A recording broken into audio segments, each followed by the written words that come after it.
on the top of Daf Yud Amud Beis, Eino din sheyom echad ola b'tchilasa. Rava says that it goes without saying with the Kal V'chomer that if there's halacha of Yom Echad Ola L'Shana, then it's got to apply at the very beginning. That goes without saying, because we saw from Nida that in the kickoff of Nidus as a status of Tmeya, we apply Mixas Hayom Kikulo at the very beginning if she sees her Nidus right before Shkia, but we don't apply it at the end of the seventh day. So at this point, the Gemara has now gone a full swing back to its original kasha. The Brisa says that you have to have planted the Netiya 30 days before Rosh Hashana in order to be considered as the first year of Orla. And that's against Rabbi Meir, because Rabbi Meir holds you don't need 30 days, all you need is 1 day, and it's Ola L'Shana. And that would certainly apply, says Rav, at the beginning of the counting. So why does the Brisa say that he planted the Netiya 30 days before Rosh Hashanah? So now we're at a crossroads in which the Gemara now rejects the premise it's been working with until now, that as soon as you plant a Netiya, it's Nikletes Miyad B'Karka. The Klita into the Karka is immediate. Now the Gemara is going to say no, that we need a full 30 days after the planting before the Klita, before it's Nikletes. So in order for Rosh Hashanah to be considered a year of Netiya, we have to wait until the Netiya reaches the state of Klita. After it's Nikletes B'Karka, now you can start talking about calculating the years of Orla. So now we have a time period which we have to add into the equation that we weren't aware of until now, and that's the time period of Klita.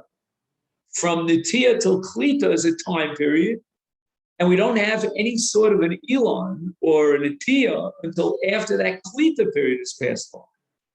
And the Klita period is going to be, as we'll soon see, a 30-day period. So when we start calculating the years of Orla, we have to wait until after the Klita has completed. So the Gemara says, Elamai Rabbi Lazar, are you telling me that the Brisa reflects the Shita Rabbi Lazar? If you remember, Rabbi Lazar said in the case of a par, leaving the status of an Egel ben Bakar and attaining the status of a par, we needed a full 30 days after the 24 months. No. You're missing something in the case of Orla. In the case of Orla, 30 days is not going to cut the mustard. Shloshim u'shloshim boy. We need 2 rounds of shloshim. We need 1 round of shloshim for the Netiya to become Nikletes B'Karka. Now we can start counting the years of Orla, which according to Rabbi Lazar means 30 days before Aleph Tishrei is already considered a full year. But the Netiya would have had to have taken place 60 days before Rosh Hashanah. And our Bryce is talking about a case where the Netiya took place 30 days before Rosh Hashanah. Istan, we learned in a Mishnah in the second parak of Shvius, Ein Notim, we don't plant a new tree, the Ein Mavrichim, and we don't do Avracha, which means when you fold over a branch of a tree and insert it into the ground until it starts, that branch itself starts sprouting and growing, and then we cut off the connection between that anaf, that branch of the tree. The markivin, and we don't take off a branch from a tree, cut it off, and graft it onto another tree. Erev Shvius kochos mishloshim yom lifnei Rosh Hashanah. In other words, we have to wait a period of 30 days before the Shemitah year begins on Rosh Hashanah, because the Elon is not Niklat B'Karka until 30 days after its Netiya, after its planting. So if he's going to plant it within 30 days before Rosh Hashanah, and the Klita is going to take place from this Netiya on, or I should say after Rosh Hashanah, meaning during the Shvius year, then it's going to be Asur Midin Shvius. The Imnata, if he went ahead and he planted within that period of time, less than 30 days before Rosh Hashanah Shmita, or Hivrich, or Hirkiv, Yaakov. He has to be Oker, he has to pull out the Netiyah or the Arkava or the Havracha as any Netiyah during Shvius, which needs Akira. And that's a Gemara Gittin, and that's called the Knas Midirech HaChavim, that a person shouldn't be Nena, he shouldn't benefit from a Maisa Isur. So since he planted in a way that the Klita is going to take place on Shvius, that is a violation of the Isur Avodas Karka during Shvius. And if he went and he did so, then we're going to force him through a penalty to remove it from the ground. Yaakov. Now, all this is Rabbi Eliezer, Rabbi Yeshua, Yehuda Omer, and again, we're now debating how long of the time period does it take from Netiyah until Klita.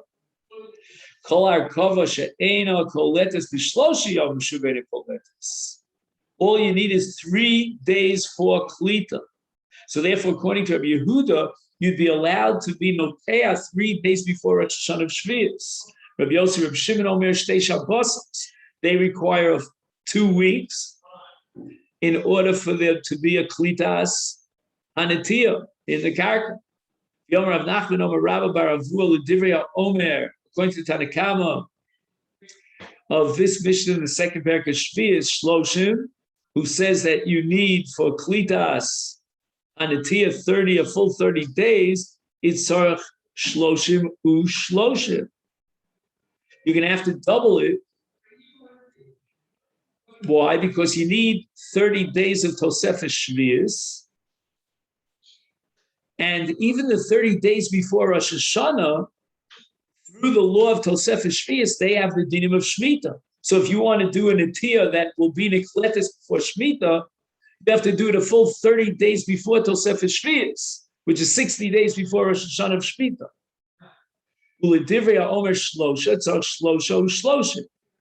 So in order to fulfill Rabbi Yehuda's requirement of Klita of 3 days, of 72 hours, you would have to plan 72 hours before Shloshim Yom, before, let's say, Rosh Chodesh El, because again, from Rosh Chodesh El, we have Tosefet Shvius. The Divrei Omer Shtei Shabbosos, so Shtei Shabbosos, Shtei Shabbos, Shloshim Yom, we need, in addition to 30 days, add 2 Shabbosos. So now the Gemara is going to complete its kasha. Now that we know that the Netiyah cannot have a klita b'karka within less than 30 days, that's the barest minimum. So we can't explain the brisa in the case of a person who's noteah 30 days before Rosh Hashanah, and we consider it as if he was Ola Lashana, and we're going to say that that reflects the Shita Rabbi Lazar, because Rabbi Lazar is going to require 30 plus 30.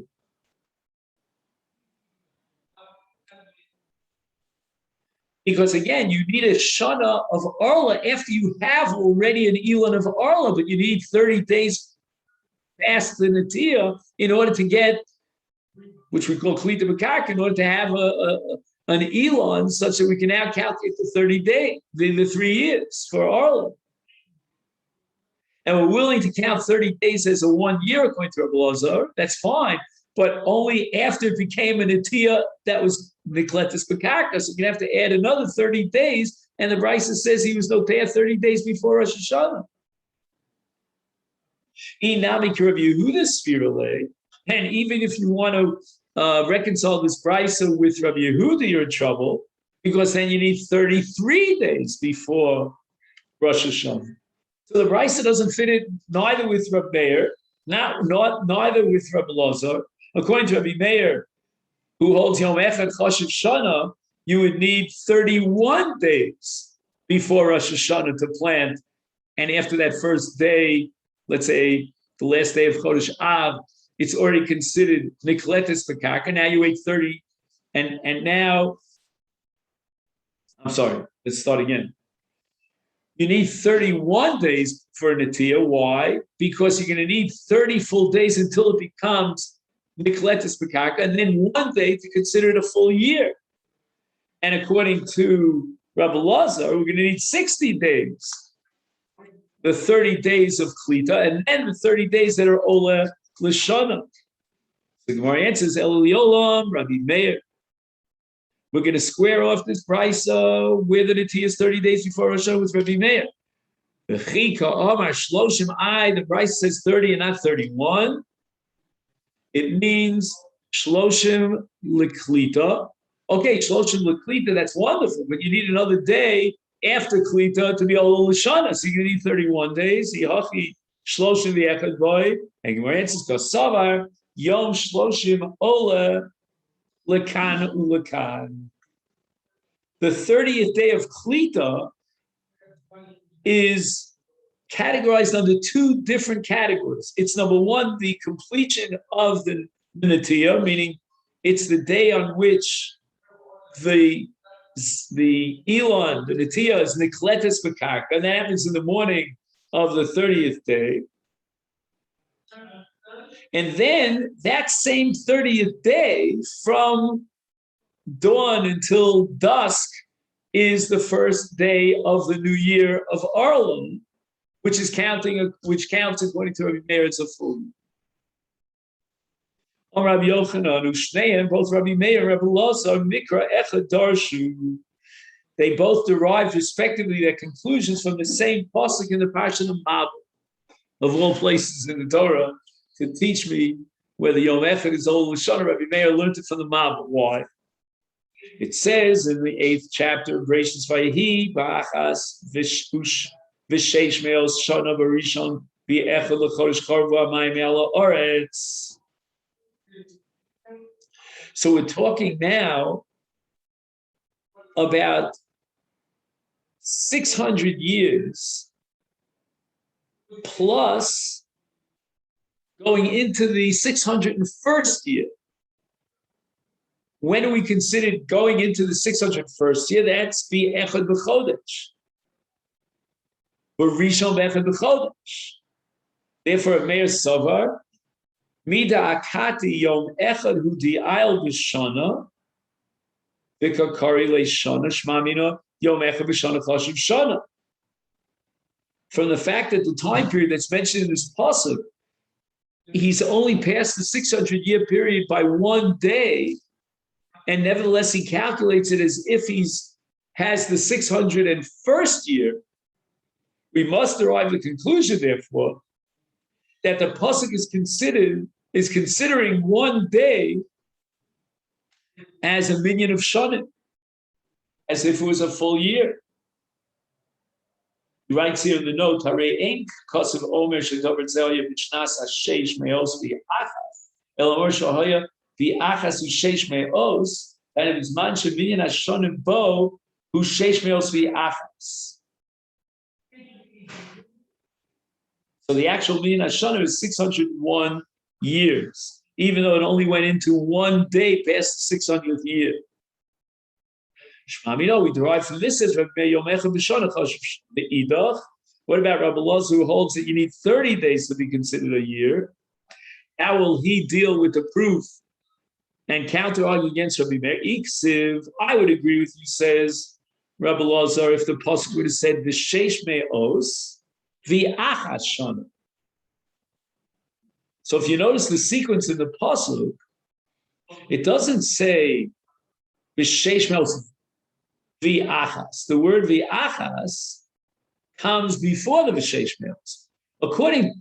It would have been very smooth, says Rabbi Lazar to Rabbi Meir, according to Yoshi to Rabbi Meir, if it would have said 600 years, and then v'achas, and then another day into the 601st year, it's called a shana.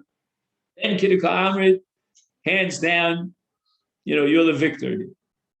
But here, Hashta, now what does it say? The Siv, v'achas, v'sheish me'os shana. In other words, the word shana is attached to the sheish me'os, implying that the counting is only sheish me'os. So we're not going to count one day into the 601st year as a full year.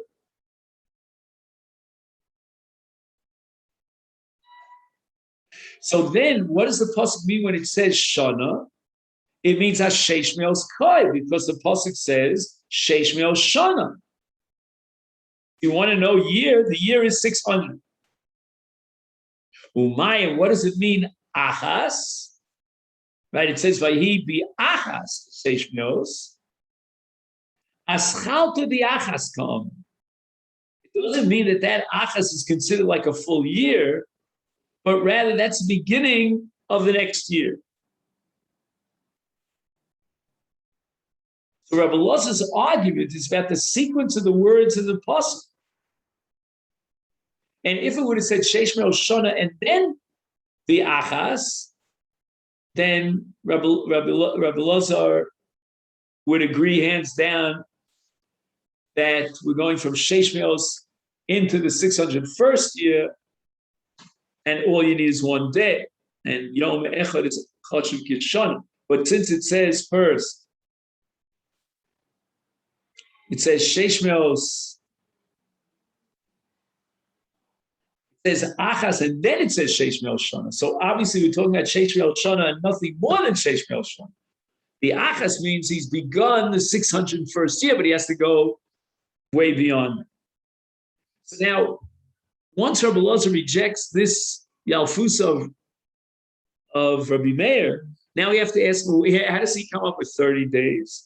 Rabbi Elazar my taimo, what's his source for 30 days being considered a year? The Siv, it says in the same pasuk, but Rishon bi echad lachodesh.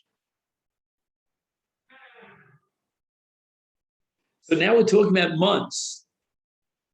And it's bi echad lachodesh, meaning the first day of the month. So the first day of the month is considered like the new month. And he only went into the new month by one day, and yet the Torah kokari le chodesh. So it's considered Rishon lachodesh, even though it's only echad, it's only Yom Echad. Is shmamini Yom Echad b'chodesh chashuv chodesh. Because if you take a month and you count up units of time in a month, the unit of time of counting of a month is one day, and we multiply by 30 days. Now, what is the unit of time for counting a year? It's a month. If you're counting a month, it's a day. If you're counting a year, it's a month. And just like the Torah considers one day to be an entire month, 1 month would be considered an entire year. It's there for Shloshim Yom v'Shana Cheshuvim Shana. Chodesh L'Mnuya v'Shana L'Mnuya. Chodesh for that unit of counting, which is a day, and 1 day is considered an entire Chodesh. And Shana L'Mnuya, the counting of a year, is counting months until you get to a full year, and therefore a month is considered like a year. Michlal was from the fact that Rabbi Yochanan offered this explanation,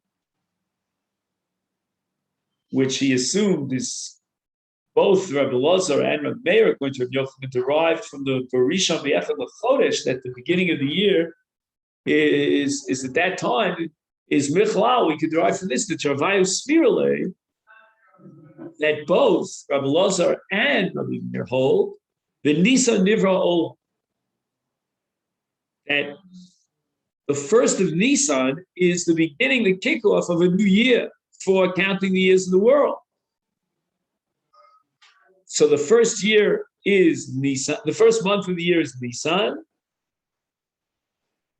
and that's the beginning of a new year because we count years since creation. It must be the creation was in Nisan, because if you're going to tell me that the world was created in Tishrei, which is another opinion we're about to learn, then Aleph Nisan would not be the first day of the year. It must be that if Aleph Nisan is the first day of the year, the world was created on Nisan. And Tanya, we have a brayso, B'lezer Omer B'Tishrei Nivra Olam. Again, this is not to be identified with Rabbi Elazar. We've been learning about Rabbi Elazar. This is Rabbi Eliezer. He identifies Aleph Tishrei as the day of creation of the world. Well, that's not exactly so.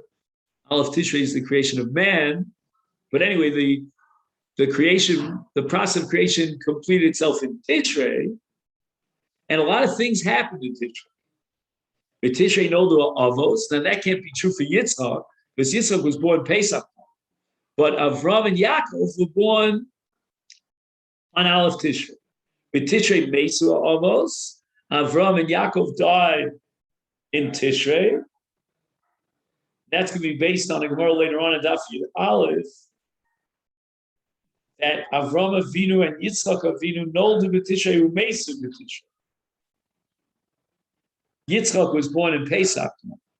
He didn't die in Tishrei. The Pesach nolad Yitzchak. Rosh Hashana nifkida Sarah Rachel v'Chana.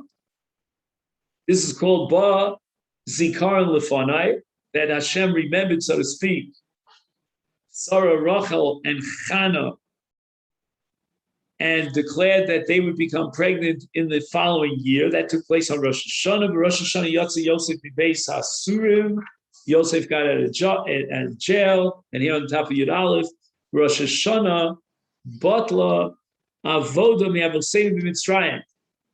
Notice, even though the Exodus was on the 15th of Nisan, but a full half a year before that, plus change, they were already freed from Avdus. So the beginning of the Geula, in a certain sense, took place on Rosh Hashanah. But B'Nisan Nigal, they only went out of Mitzrayim in Nisan, and B'Tishrei Asidim Li Goyal. The ultimate Geula will take place in Tishrei. And that is the Shita of Rabbi Eliezer. It seems that Rabbi Yoshua disagrees in Masechet Sanhedrin. Oh, and we're going to see Rabbi Yoshua here too in a minute.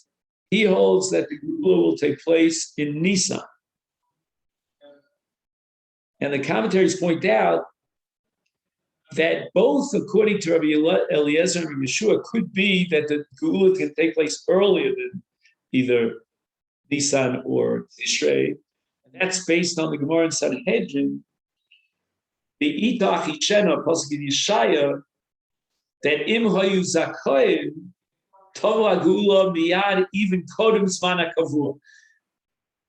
And Achishena, I'll bring it about the redemption in the Zman Kavua, that's if lo Ayu Zakoyim. So again, our Machlok Shin Eliezer and Rabbi Yeshua revolves around the day of the Geula of Achishena.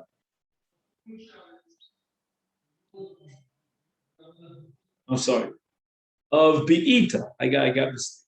But if it's Achishena, which means I'll bring it quickly, then we don't know when the Geula is going to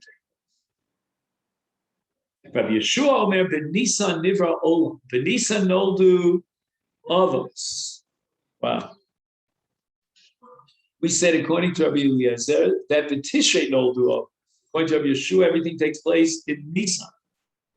B'Nisan Mesu Pesach Noldu Yitzchak. Here he agrees to Rabbi Eliezer. Rosh Hashana. Well, everybody agrees that on Rosh Hashana, the Day of Judgment, Nifkida Sarah Rachel v'Chan. Rosh Hashana Yotza Yosef Mibeis Hasurim. Everybody agrees to that. Rosh Hashana Batla Avodim Mi'avoseinu. Everybody agrees to that. B'Nisan Nigalu. Everybody agrees to that. But here we have a machlokas, whereas we saw Rabbi Eliezer holds that the ultimate Geula, says Rabbi Eliezer, will take place when? In Tishrei. The Yeshua says, B'Nisan Nigalu, B'Nisan Asidim we go. The ultimate Geula will take place in Nisan. We'll just end with the one note here on the bottom. He says, Mevuar, we see from this sugya that Rabbi Eliezer and Rabbi Yeshua argue about a number of different things. First of all, about the time of creation. Secondly, which month was the month of the Leda and the Petira of the Avos. And they argue about this man of the Gula Ha'asidah. Rabbi Eliezer puts all the above in Tishrei, Rabbi Shua all the above in Nisan. But there are many things in this brisa which are common and accepted by both Rabbi Eliezer and Rabbi Shua. So we'll finish here, and tomorrow we'll start with Tanya, which is here on the, what is it, the 8th line from the top, 1, 2, 3, 6, 8 lines down from the top on Daf Yud Aleph. When we get to Agadita, I never know exactly what to say. Does that make life easier or more difficult, more challenging? Yesh Dorshan Lakan, Yesh Dorshan.